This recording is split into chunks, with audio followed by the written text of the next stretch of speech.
So let's take a look at the kettle. This kettle has a huge, big opening on top, so it's very easy for us to fill up water into the kettle. Russel Hobbs branding is engraved onto the bottom here.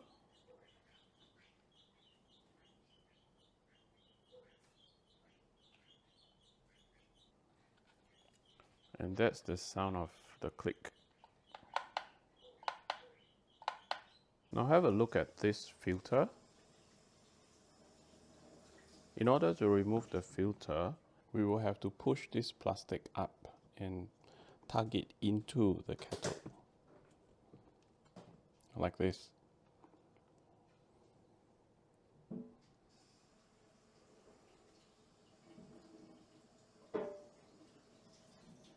And to install it back, we just need to snap it back in, like so. Let's take a look at the base.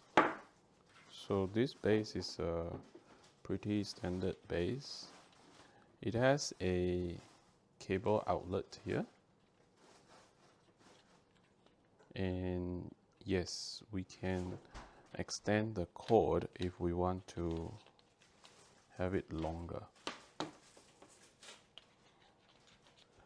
So in total, I think this cord is about 1 meter in length. And of course, if it is too long, we can always coil it up and make it half as long. So I'm going to boil water for the first time. Oh, it's actually pretty easy for us to spin the kettle. See how wide the opening is? I have here with me 1.7 liter of water, and I'm going to fill it up to this 1.7 liter mark. And that's 1.7 liters. So I'm going to start the kettle now.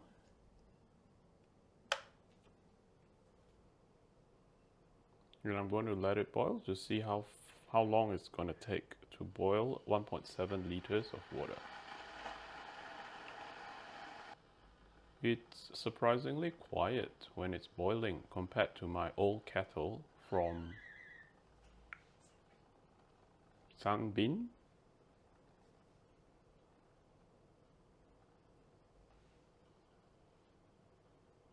And this is the actual noise. You are not hearing anything, and I'm not hearing anything. The boiling noise is picking up a bit, but it's still pretty quiet compared to my old kettle.